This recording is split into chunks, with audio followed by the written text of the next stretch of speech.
Multi-hazards, all about protecting communities.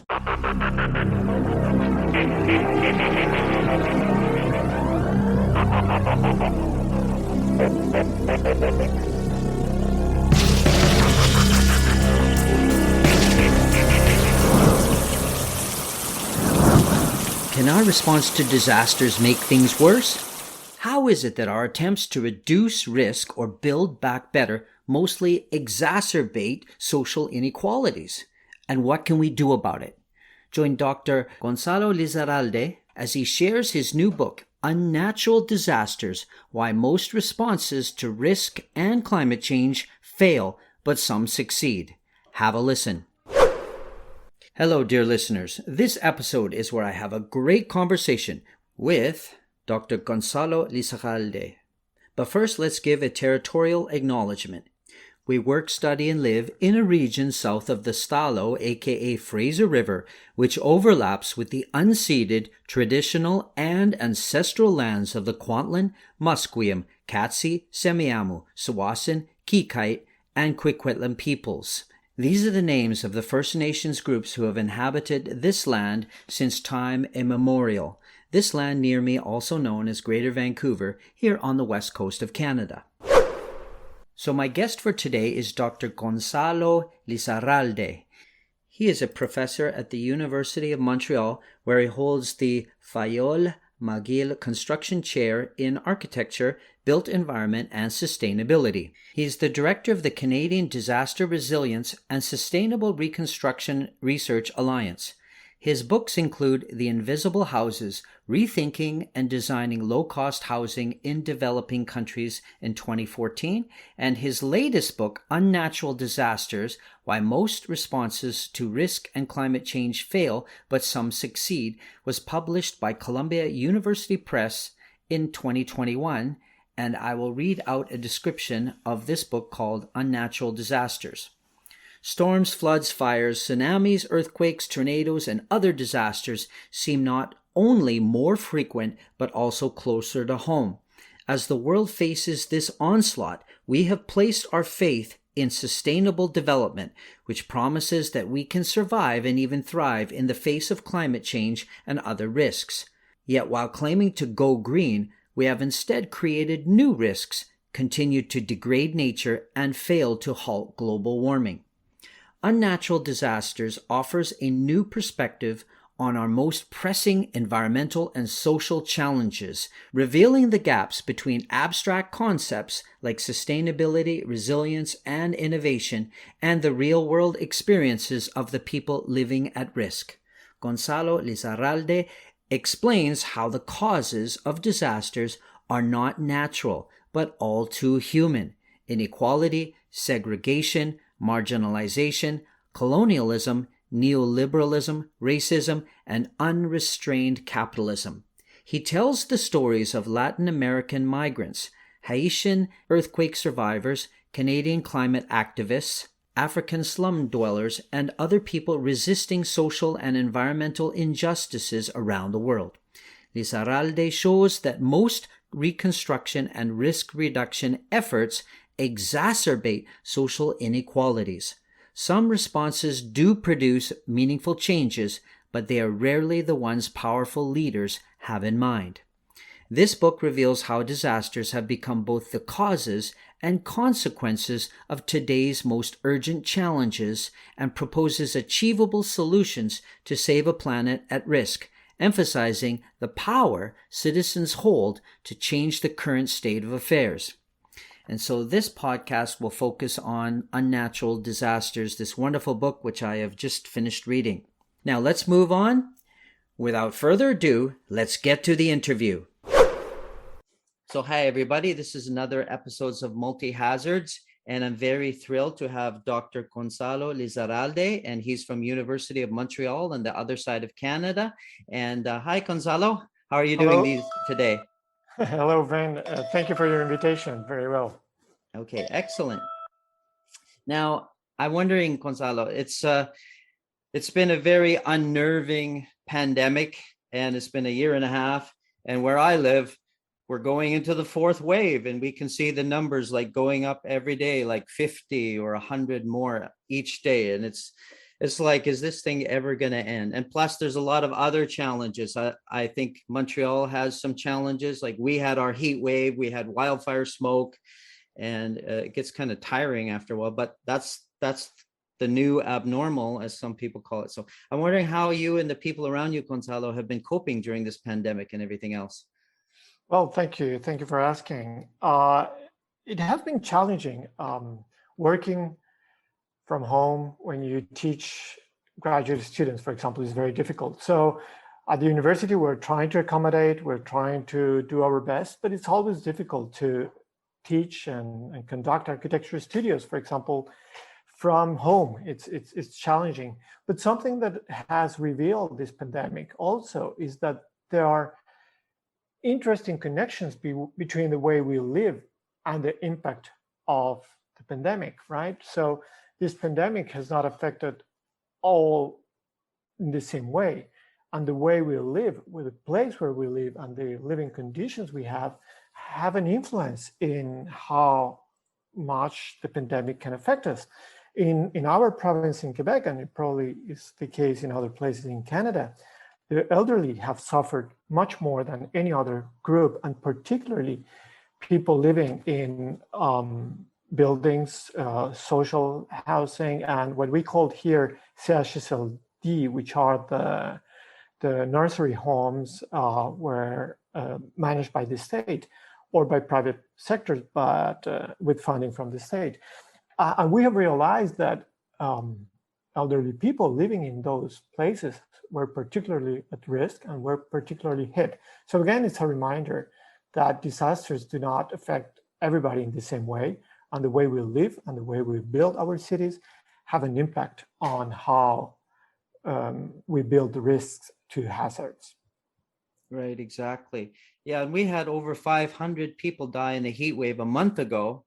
And I kept thinking, like, where, because of course the government is not going to give you their addresses, but it's like, where exactly are these people living? What kind of buildings are they in? Like, why did this happen? The questions kind of nag at me every day, but I guess maybe we'll find out later. So, yeah. And yeah, there was it will be interesting to identify if there is a correlation between, again, living conditions and the impact of the heat wave. Yeah. Right. I know, yeah, people who are living in these glass buildings, that is also a challenge. So, yeah. So we're talking about your recent book. Now, this is very recent. Like, I think I was only able to buy it online, maybe, what was it, like a week ago or something. It just came on and then I'm like, okay, I'm getting this now. So it's called Unnatural Disasters: Why Most Responses to Risk and Climate Change Fail, but Some Succeed. So it's out now.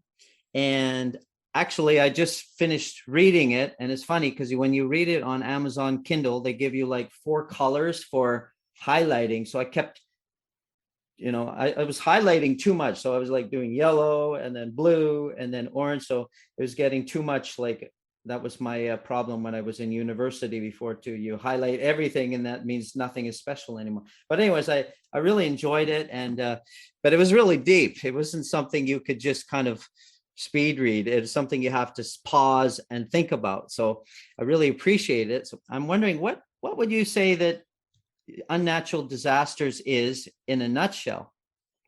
Right. Yeah, the book just came out a few weeks ago, and now fortunately it's available on Amazon and other platforms. So in a nutshell, the argument of the book is most of our efforts to reduce climate change impacts, but also to deal with risk, are failing. Most of our efforts produce secondary effects, or they just don't work. But however, if we look carefully, there are some initiatives that do have positive impacts. So the book tried to explore why we're failing in our efforts to prevent disasters, and what can we do to better respond to risk and destruction.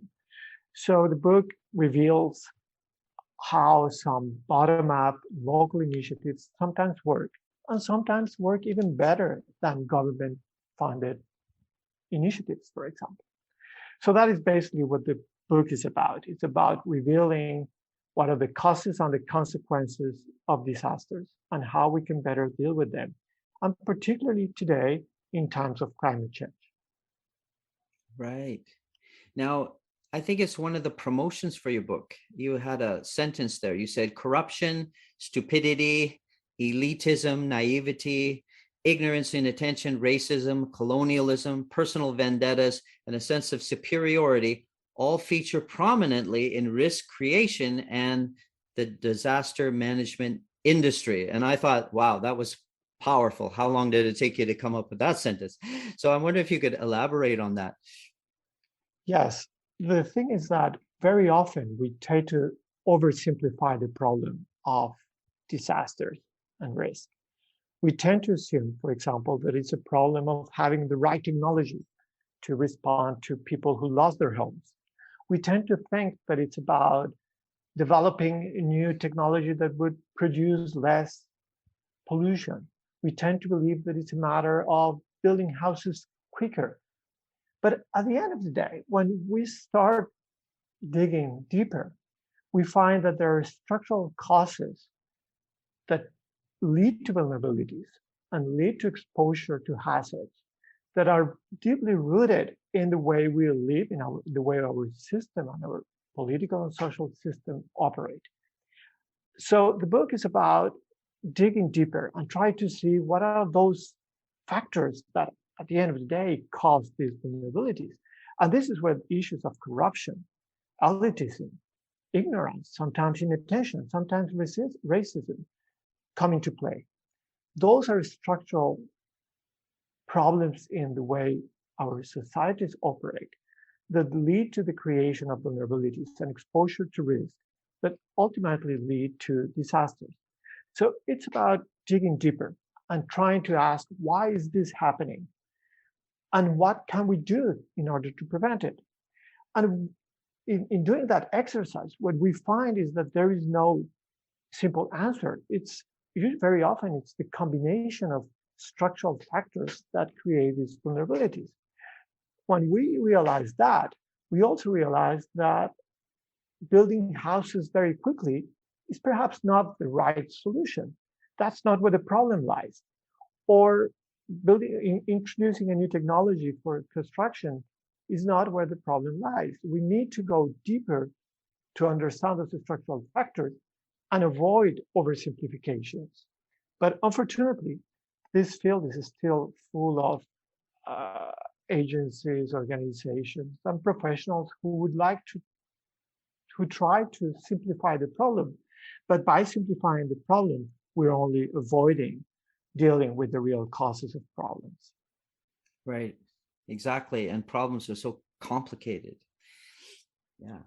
Now, in your preface, you wrote a great preface, by the way, but it really gives a foreshadowing what comes later in the book. But you talked about, for example, there's a question, how can I highlight people's strength without patronizing them? And I remember, I think it was over a month ago, I interviewed an Indigenous climate adaptation scientist from Australia. Her name is Tony Hay. And she talked about, in Australia's context, for example, people label Indigenous people vulnerable. So it's like, it was kind of like a stigma attached to being vulnerable. It's kind of looking down on them. It's almost like environmental racism. But then if you call them resilient, it's like, well, okay, the other Australians, they, will get lots of resources and help from the government, but you Indigenous people are resilient, so you don't need that much help. So it was kind of like damned if you do, damned if you don't. And it was the use of language, like the word resilient, the word vulnerable, that didn't really help people in the end. So I really appreciated that in your preface. I wonder if you have some more to say about that. Yes, absolutely. Language plays a fundamental role in the way we explain disasters and the way we react to them. Let us remember that climate change is perceived in different ways by people. Risks are also perceived in different ways. We all tend to have different perceptions about the potential the possibility that a harmful event happens to us. So perceptions are key. If we realize that these perceptions are key, language, the way we describe things, is also very important. So the way we label someone as being vulnerable or resilient plays a fundamental role in the attitudes we're going to have towards that person. So there is the issue of selecting the right language, but there is also the issue of what do we do once we label someone or a certain event in a certain manner. If I call you vulnerable, but I'm patronizing you, or if I'm calling you vulnerable and I'm accentuating your fragility, maybe I'm not assuming the right attitude. And the opposite is also true. If I call you resilient and I emphasize your strengths, but by doing that, what I'm saying is you don't need help, you don't need support, you don't need resources, because you can cope with hazards and disasters by yourself. I'm not helping you either. So there is the issue of how we call things, how we call disasters, what terms we use to refer to people. But then there is also the issue of what we do after we use that term. So what I'm trying to say here is that we have to be very careful about the terms we use to refer to people, to refer to events, to refer to processes. But we also have to be very careful about our ethical stances once we have selected a certain language. So calling someone resilient can be positive if our attitudes and our approaches are right. But calling someone resilient can also have secondary effects if we are not using that term in order to really support the person we're trying to address. So again, about selecting language and about the attitudes we adopt when we select the language. Both are very important. Right. Now, also in your preface, Gonzalo, you said, how can I state, for example, that 100 children died without reducing their unique lives, their parents' pain, to a statistic? And I noticed in this pandemic, we're getting numbers thrown at us all the time, right? Like there was this website I was checking out almost every day. It's called Worldometer. It shows how many people around the world and which countries are worse. And as I was telling you earlier on, we had a heat wave in Vancouver, and I think the chief coroner of BC, she said, I think the number is now 570 people died suddenly from that heat wave. And then I connected this to, for example, in disaster studies, there was a lot of research and a lot of study coming out of the Chicago heat wave. I think it was something like 1995, and the number was like 700 and something. And they made a big deal about that 700 plus people dying in a heat wave in Chicago for many years. And yet here we get a heat wave in Vancouver and 570 people die. And it's kind of like, yeah, no big deal, because we've been losing people from opioids. We've been losing people from coronavirus. So it's kind of like numbers lose their meaning after a while. So I know your book is trying to counteract that. So I wonder if you have something to say about that. Yes. Well, in general, writing about human suffering is difficult, isn't it? It's sometimes painful. It's sometimes difficult to find the right words to describe that pain, to describe suffering. But writing about collective suffering is even harder, because you have to somehow be able to describe the whole picture. But at the same time, you have to be careful to use numbers and figures in a way that you do not lose the human character of that suffering.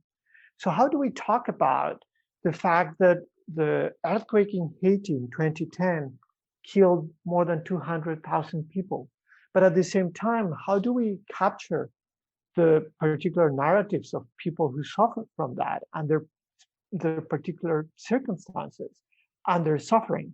So there is always this tension between seeing the big picture, but at the same time not losing this human aspect and being able to understand that suffering in ways that can heal, in ways that can help others empathize with that suffering, and in ways that can help us find agency to prevent future losses or future suffering. And it's a very tricky exercise. I learned a lot during the process of writing this book because I was always confronted with this challenge.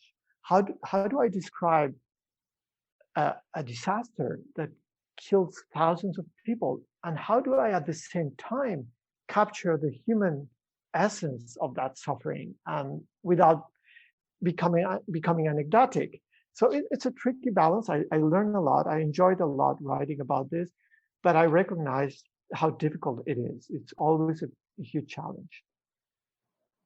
Right. Now, there's one thing I admire about you, Gonzalo, because I know you're operating in three different worlds. The world, of course, of English. Your English is just awesome. And you're in Quebec, so you're speaking French all the time.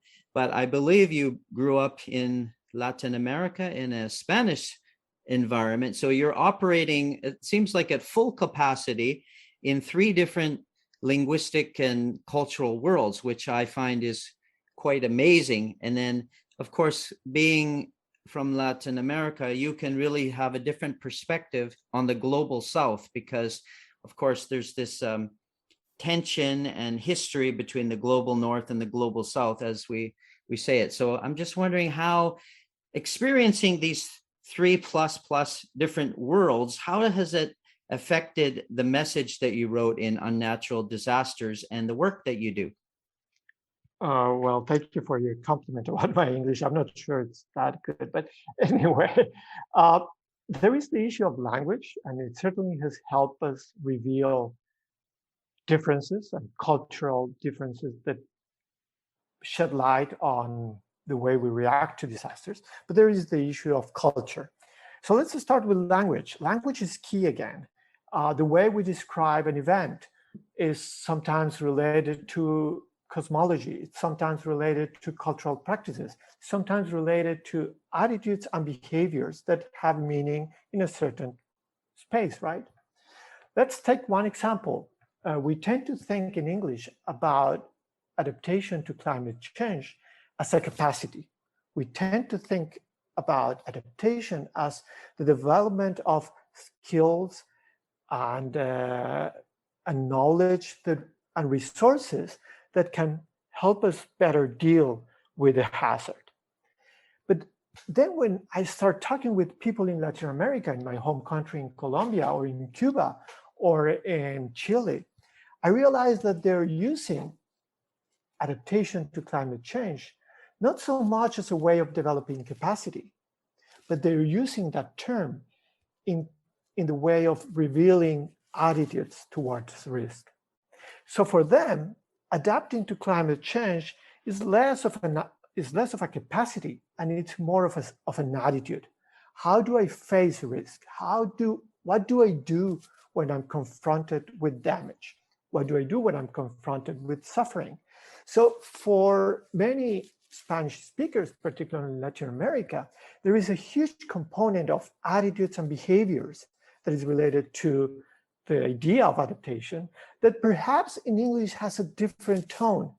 So these little nuances, they might seem superfluous at first glance, but when you start revealing those differences, you realize that there is a connection in the way people think about the environment.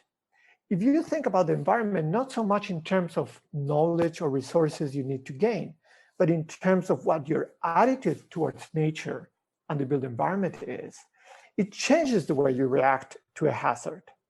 So yeah, there is the issue of language. Now, there is also the issue of culture. And you're right that I have the privilege of working in English-speaking environments, sometimes in French-speaking environments, and sometimes in Spanish-speaking environments where culture also plays a fundamental role. And again, behaviors and attitudes toward risk are also conditioned by cultural references, right? So when I talk to people in Cuba, for example, I have spoken with several fishermen and fisher folk in Cuba.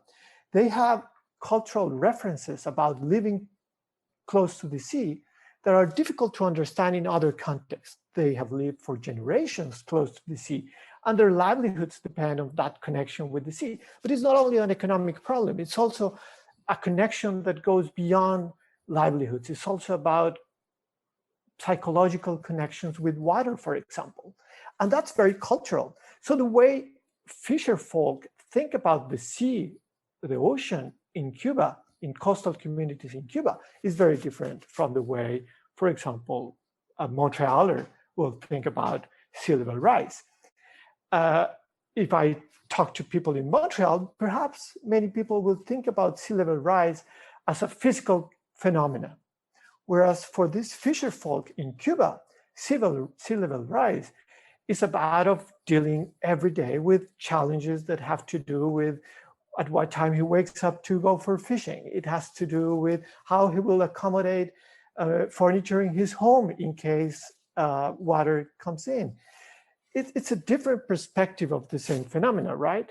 So culture plays a fundamental role, language plays a fundamental role, and we need to unpack those factors if we want to deal with hazards, climate change, and disasters in a better way.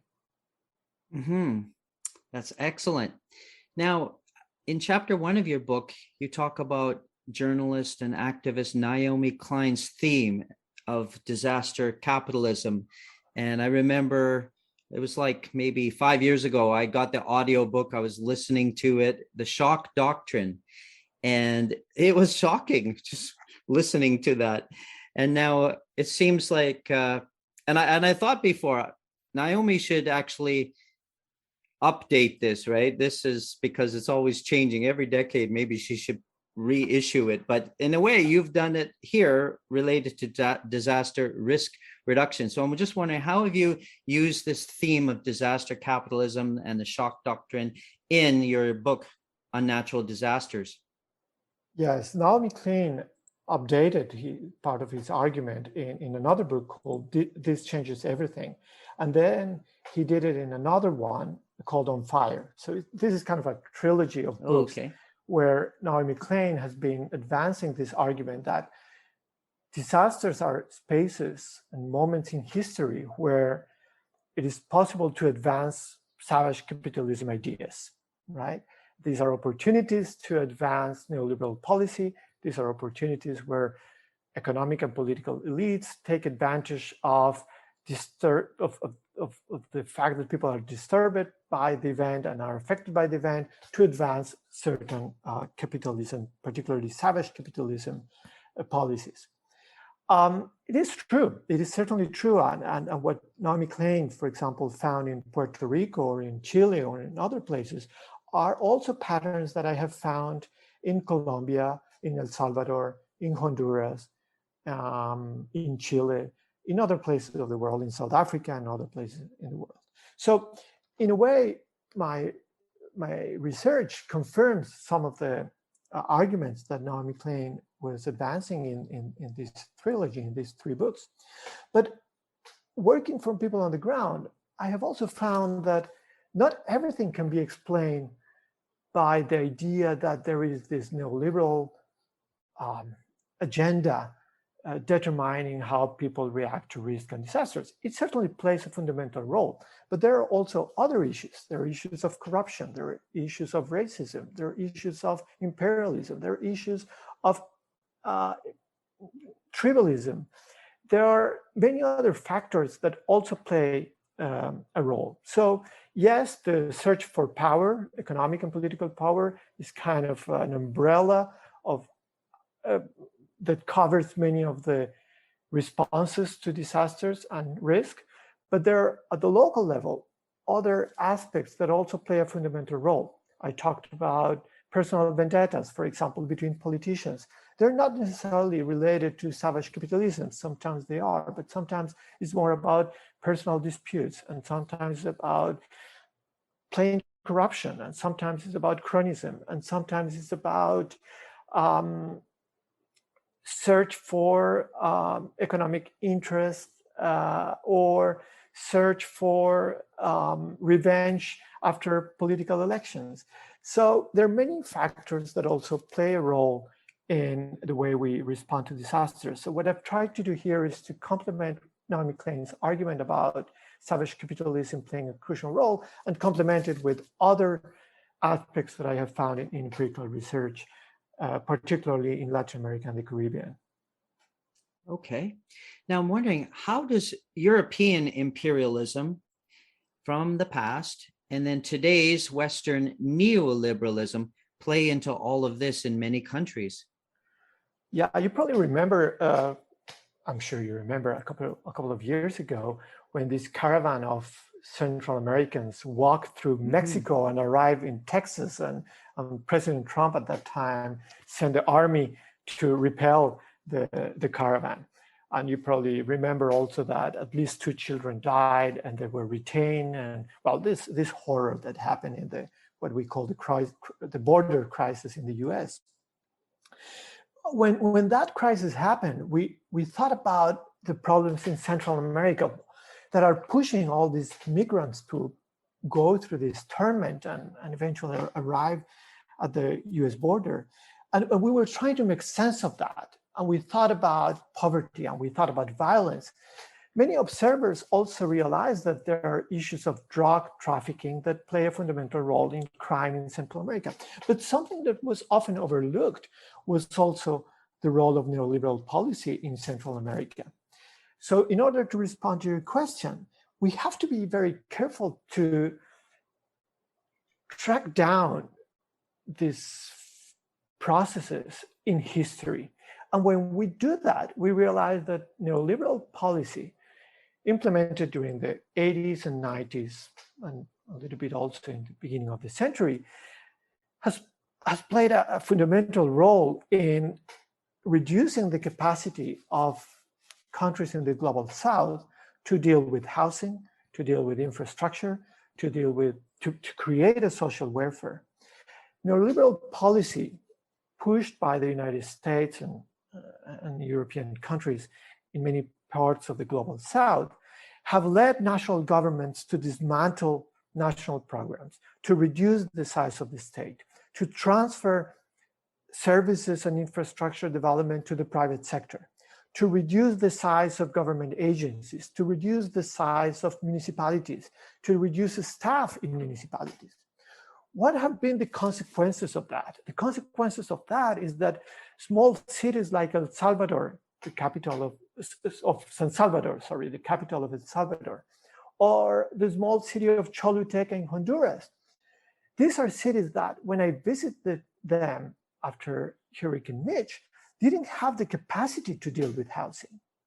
They didn't have the capacity to deal with disasters. They didn't have the capacity to deal with an emergency.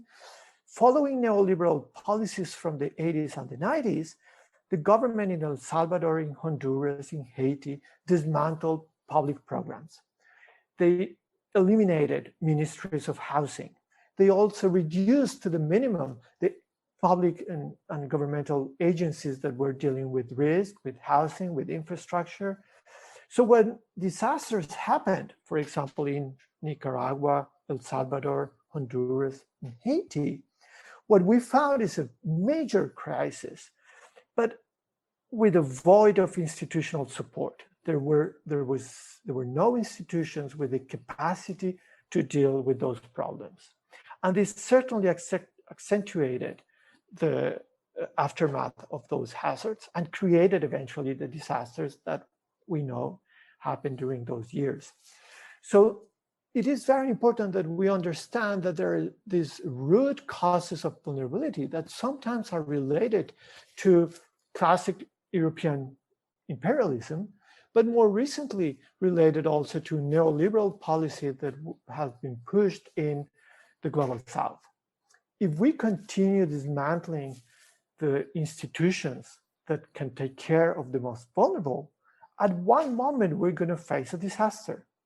If we do not create the social welfare, if we do not create a public health system, if we do not create a housing public system that can deal with the needs and expectations of the poor and the most vulnerable, sooner or later, there is going to be a disaster. And the COVID-19 pandemic, in a way, demonstrates that again.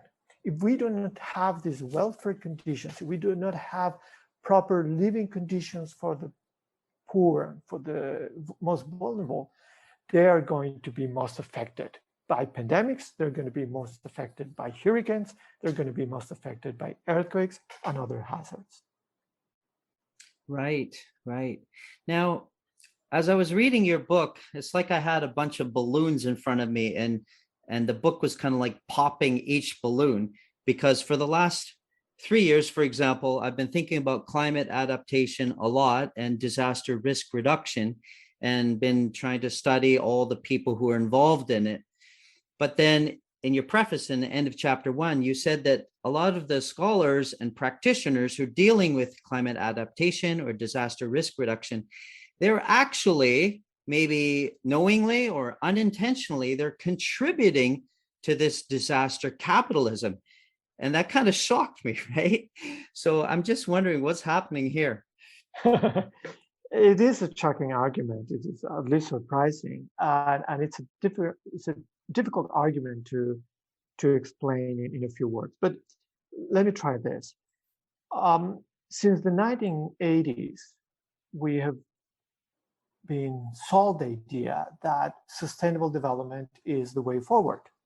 Since the Brundtland Report in the 1990s, we have, actually from 1987, I think, we have been said that if we want to maintain the living conditions that we have today, we have to develop sustainably.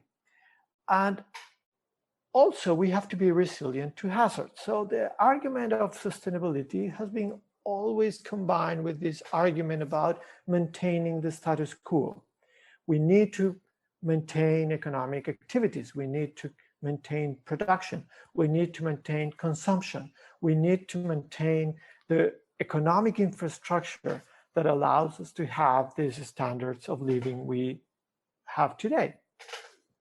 So the argument has been, we have to maintain the status quo and at the same time try to minimize our impacts on the environment. So what we have seen is a coalition of governments and economic elites to maintain that status quo.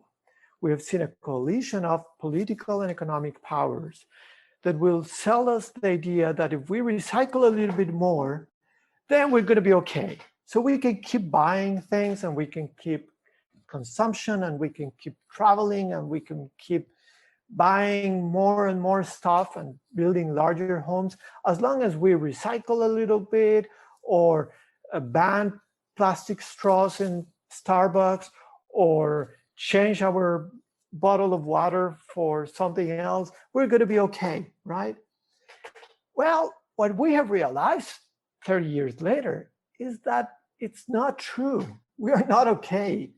Most of that rhetoric and a narrative about sustainable development has certainly maintained the status quo, but it has not managed to change our behaviors. So we keep buying larger cars, we keep building larger homes, we keep consuming more and more, we kept traveling more and more before the pandemic, we kept buying more and more lattes in the Starbucks. Yes, we were using less plastic straws, true, but we were increasing any other measure of consumption. And what we realize today is that we kept damaging the planet in the process. Convinced by the idea that our development was sustainable because we bought green stuff and we bought green cars and we bought green appliances, we could continue our consumption patterns. But we realize today that we cannot continue with these consumption patterns. Our world doesn't have enough resources to keep that pattern of consumption. So it is not about just developing sustainably. It's about really changing our conceptions of development. And this is where, again, narratives are important. The narrative of resilience, the narrative of sustainable development, what they're actually saying is we can keep the status quo, just change this little detail, change that little detail, and we're going to be okay. But the reality is We are not okay. We keep damaging nature. We keep destroying ecosystems. We keep adding carbon in the atmosphere. We keep destroying wildlife. And we keep consuming resources that we don't have. So the call in Unnatural Disasters is to rethink those narratives and think about ways in which we can change our behaviors. So be suspicious about green solutions. I'm not saying that every green solution is bad. I'm just saying that we have to be suspicious when someone is selling us a green solution. Is this a way of sustaining the status quo? Or is this solution truly inviting me to challenge my consumption behaviors and patterns? So this is kind of the invitation in Unnatural Disasters to think about sustainability and resilience in a more critical way. Right. And I remember in the book, I think it was in chapter C, you said chapter 3 it was, and you talked about sustainability is often a cloak for greenwashing. And I remember when you talked about, somewhere in the book, you talked about SUVs. And I remember the time when SUVs were becoming popular. I think it was like, 2010, or there was a time, it's just everybody started buying SUVs, sports utility vehicles. But at the same time, you have Earth Day, you have all these attempts at corporations trying to become sustainable. And as you're saying, we just consume bigger and more. It's like shocking. It is shocking.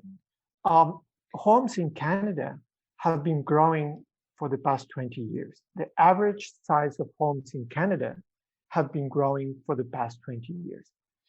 The size of families in Canada have decreased significantly in the past 4 decades. So we have emptier homes, but larger homes. Does that make sense? And we keep buying more and more stuff, larger cars, bigger homes, larger lattes. It is shocking. And in a way is the result of this narrative of sustainability, sometimes hiding greenwashing, making us believe that if we consume recycled plastic, we're going to be okay. Well, we're not okay. That recycled plastic eventually goes to the ocean. And that recycled plastic eventually is not recycled. That's something we also learned a few years ago. Most of our recycling program in North America was about sending that trash to Asia. Remember the headlines a few years ago. So we eventually learned that, well, that was not as sustainable as the plastic industry lobbyists wanted us to believe, right? They wanted us to believe that we were okay as long as we bought plastic with that recycled logo on the bottom. Well, we know today that we're not okay, even if the plastic is potential for recycle. So yeah, we have to challenge those ideas. I'm not saying that every innovative solution today is bad or evil. What I'm saying is that we need to be suspicious about those greenwashing efforts and try to see more critically how we consume and what we do and how we change our behaviors. Right.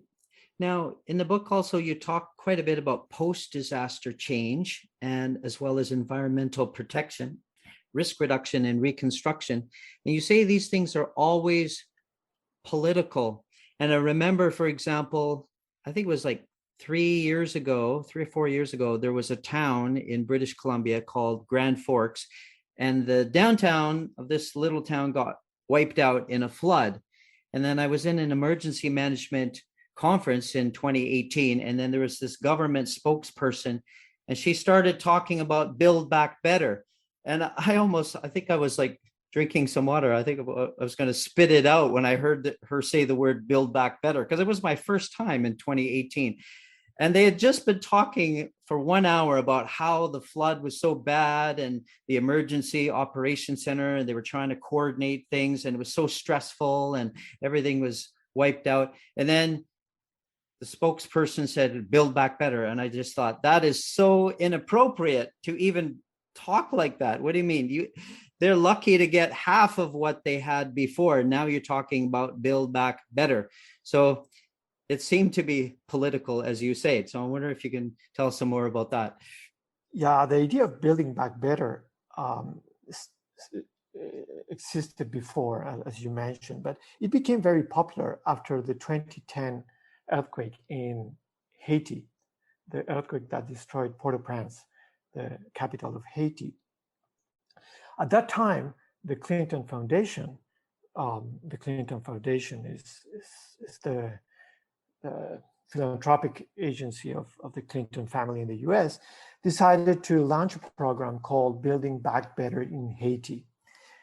And it was full of this rhetoric about sustainability and resilience and how we could develop economic opportunities for Haitians. And it was about collecting millions of dollars abroad to build back better in Haiti. Well, I had the opportunity to travel to Haiti many times since 2010 until the pandemic hit, and to evaluate what happened with that Building Back Better program led by the Clinton Foundation. And I found that nothing really happened on the ground. The money that was collected in New York and Washington and Paris remained mostly in the global north. Very few of those resources eventually went to Haiti.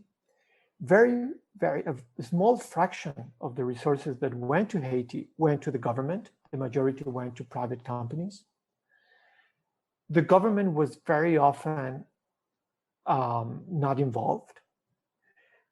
And the Building Back Better initiative produced very little. In reality, very few houses were built. Something about 25, 26 houses were built. And the ambition was to build hundreds, if not thousands, in Port-au-Prince. The economic initiatives were never implemented. The urban plans were never built. So what we found also, again, is that many of these issues were political. Many of these issues were played at geopolitics. There was this intention of the Clinton Foundation of showing goodwill and putting together donors and celebrities from the US to help and promote the idea of rebuilding in Haiti. There was this idea also of using politicians, Bill Clinton himself, his wife, President Bush, also to use these personalities to try to attract funding and to create momentum in order to help Haiti. But this dissipated very quickly.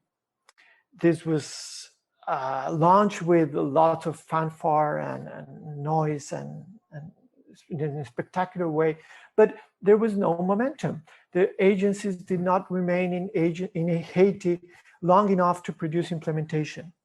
They launched these slogans, Building Back Better. They created these large partnerships. They wrote these hundreds of policy documents. There are hundreds of policy documents that were written between 2010 and 2020. But nothing on the ground happened because these agencies didn't stay enough to deal with implementation challenges. They didn't stay enough to be careful about how to deal with daily struggles. They didn't bother to involve mayors. They didn't bother to involve local politicians. They didn't bother to create this capacity within municipalities, within government structures.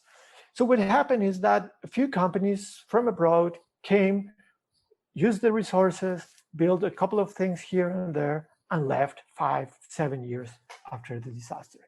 It is a political problem. It is, in a way, it is. It is also a problem of lack of attention in implementation. Politicians are good for building these narratives and launching these slogans, but they are not always concerned with the details and struggles that come with implementation on the ground. So we need to be very careful with these slogans. Building Back Better is another one that is problematic because they lead us to believe that it's a matter of writing good policy. But policy is only a fraction of the problem. Then there is implementation, and the devil hides in the implementation details. Right. Now, in the beginning of this podcast, you used the word corruption, and everything you've just said to me sounds like corruption. Now, if they gave $2 billion to the Haitian leaders and then they spent it on mansions and on, foreign trips and on their own life, we would call that corruption.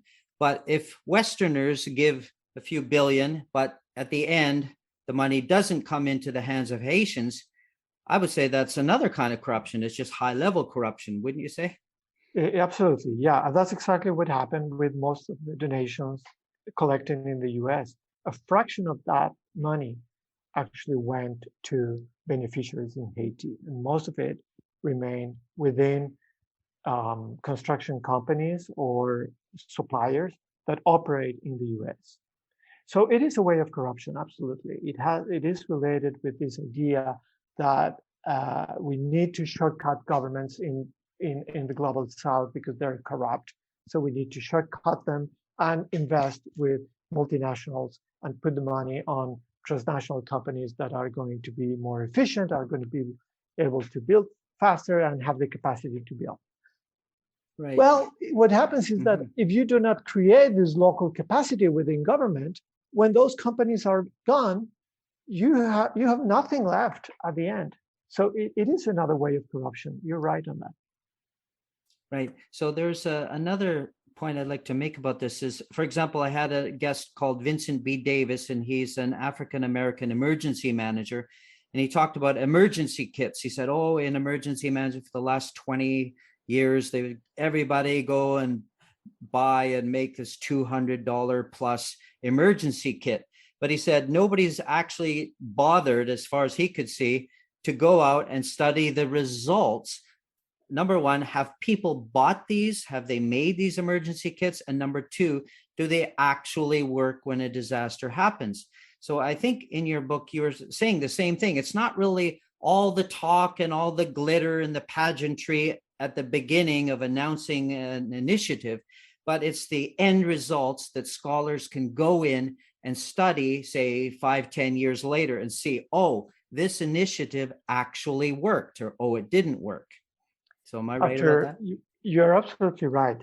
After Hurricane Mitch hit El Salvador and Honduras, if I remember correctly, it was 1988 or 1989.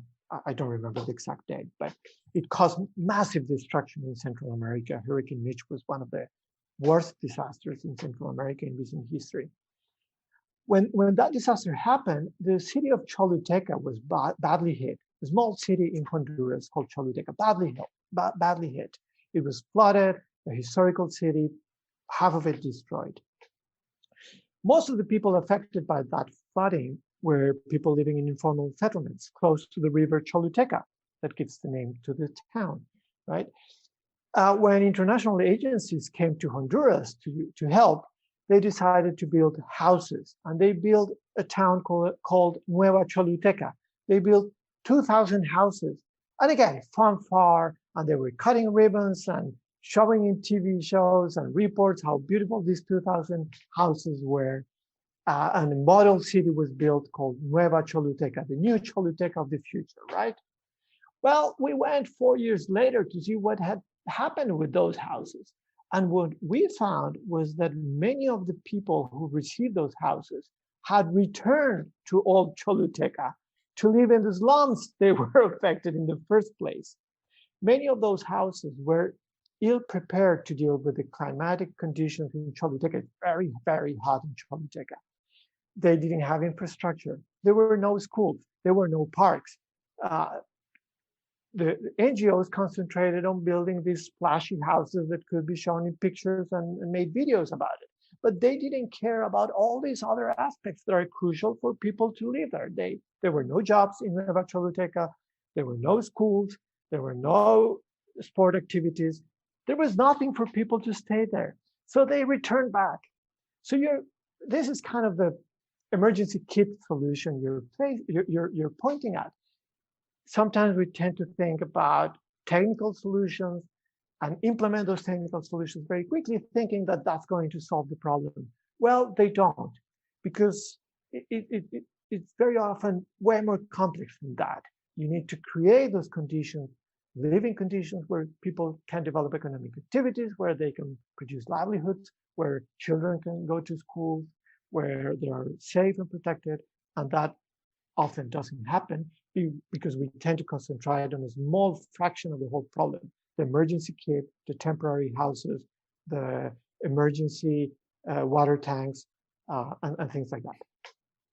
Right. So if we flip this around, you told us what doesn't work is when international consultants come and they bring these cubes to people and then they don't even want to use it. The village becomes abandoned later. They go back to their old houses in the floodplain.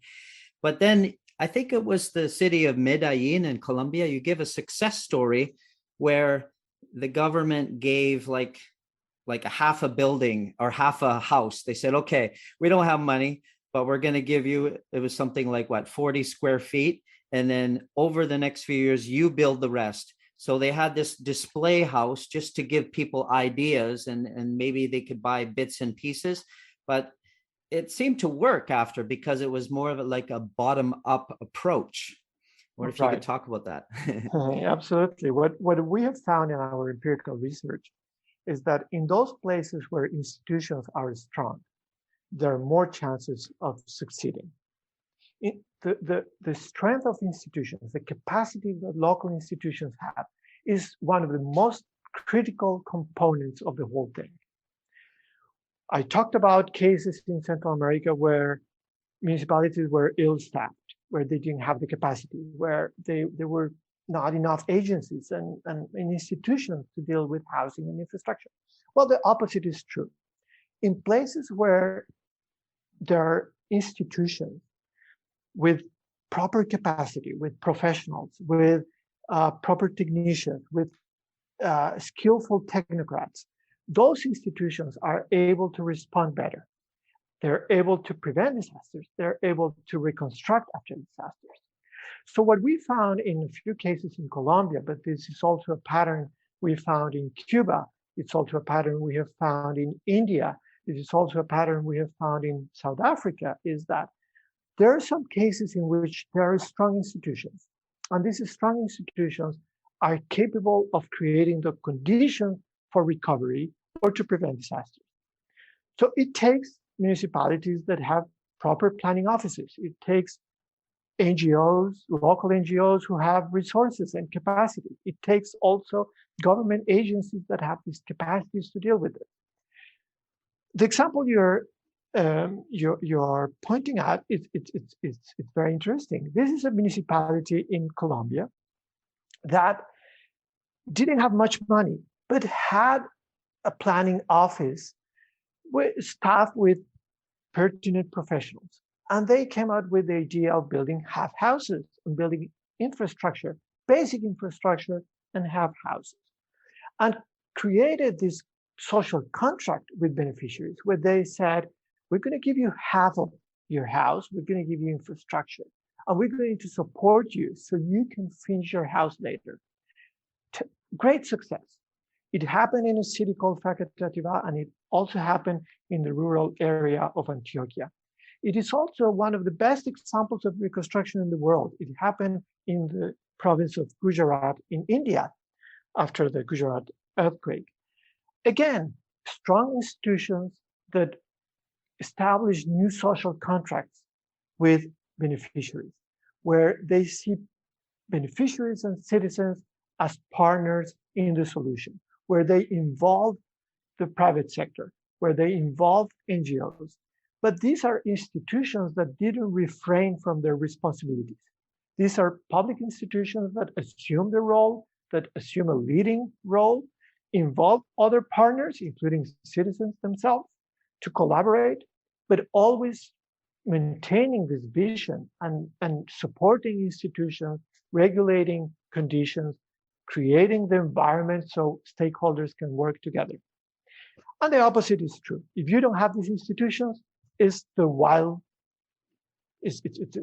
situation where there is opportunism, everybody is doing a different thing, there is fragmentation in operations, there are redundancies in interventions. There is the need for institutions that can assume this leadership role integrate stakeholders, create a social contract or establish a new social contract with people affected so they can actively contribute as well, but create these conditions for change.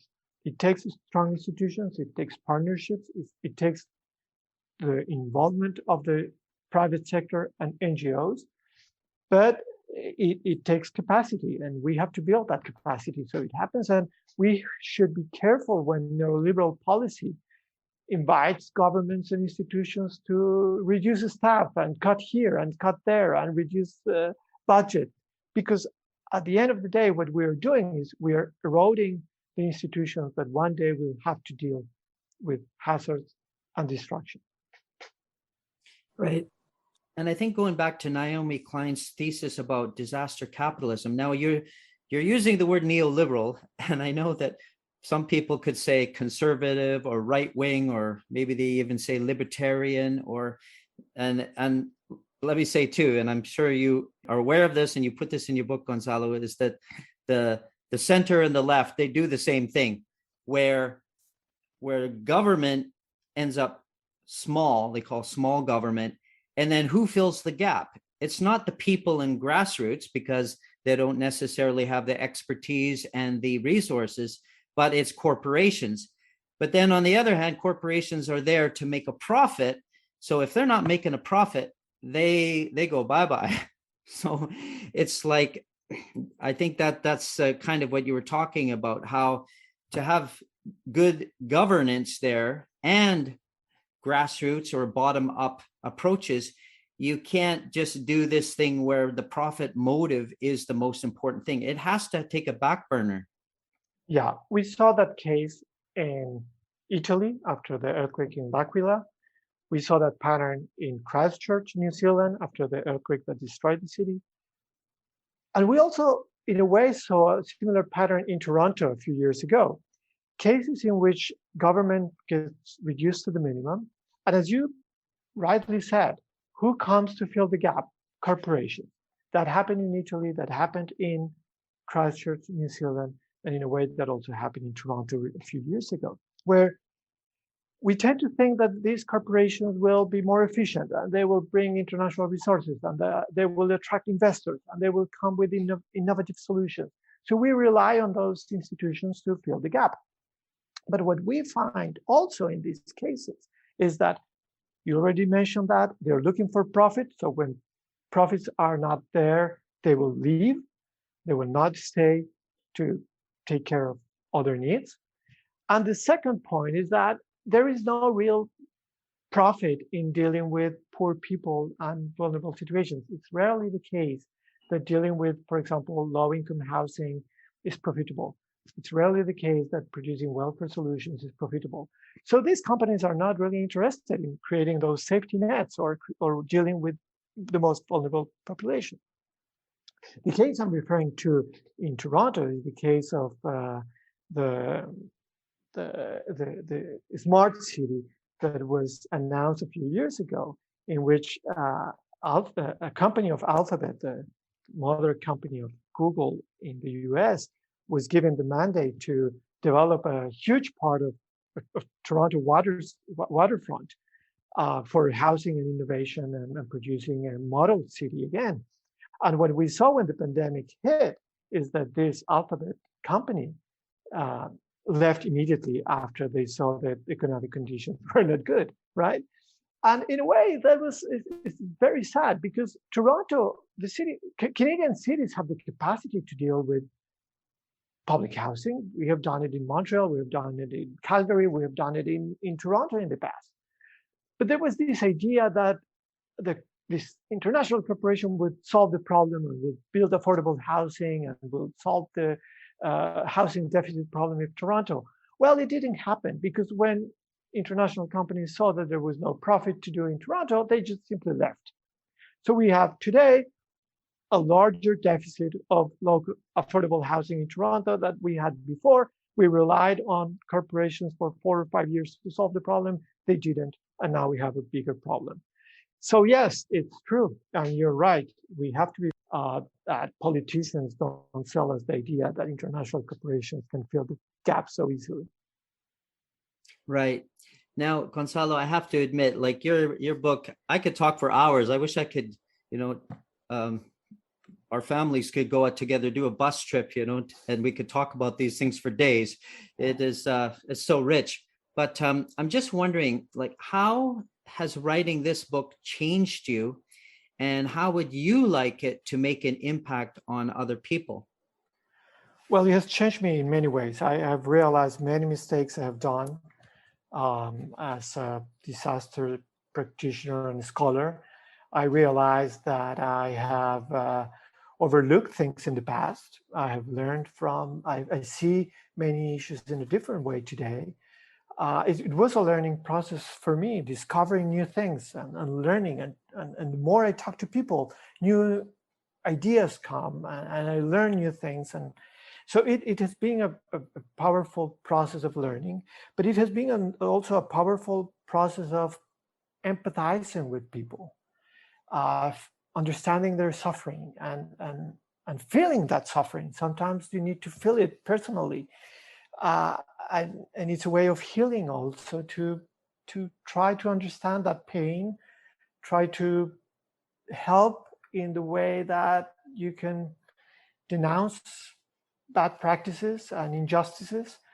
So it has been a very interesting process for me.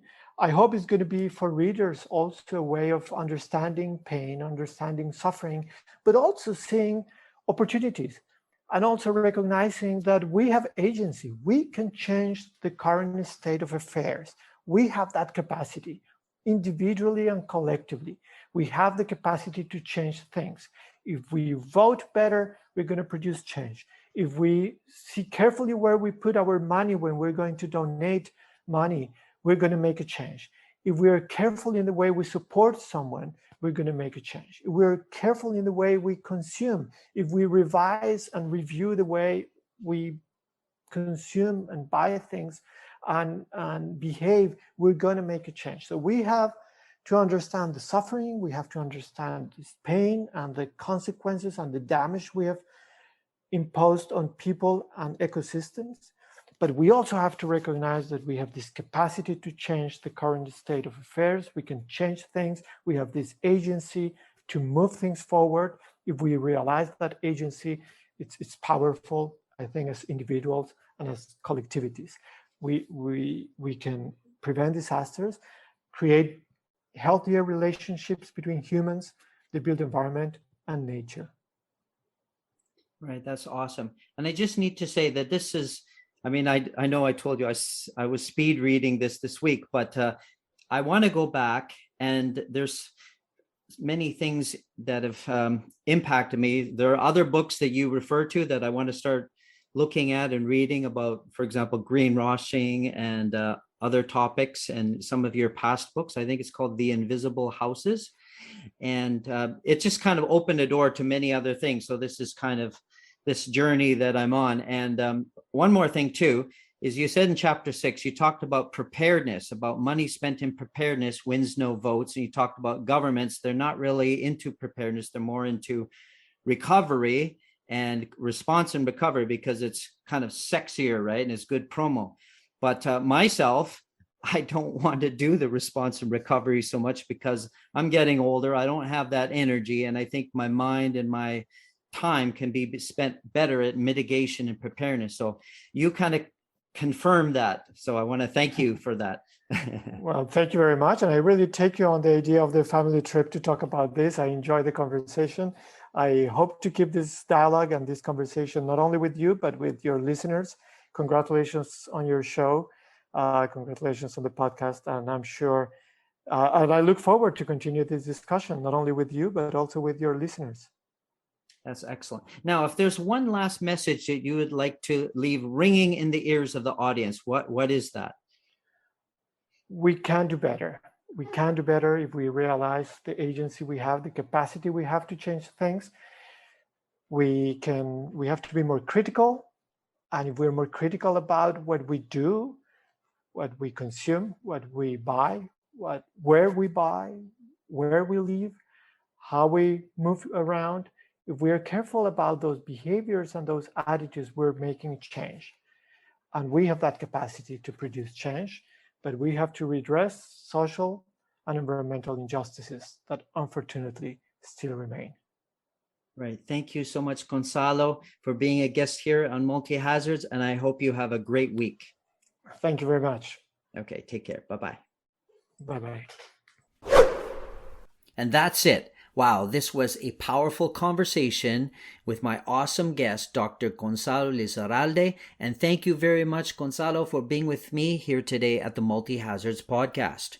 And an important disclaimer here. First, this podcast is meant to be educational and does not try to offer legal, medical, or other specific professional or expert advice unless otherwise noted. Second, the opinions expressed here do not necessarily reflect those of the organizations that either my guests or I are working with. So, here as I conclude this episode, thanks to all of you, my precious listeners, for being with me here today. Stay safe out there and stay tuned for more episodes. This is Vin Nelson wishing you the best on your journey of surviving and thriving with all that life throws at you. Cheers to you all. Peace out.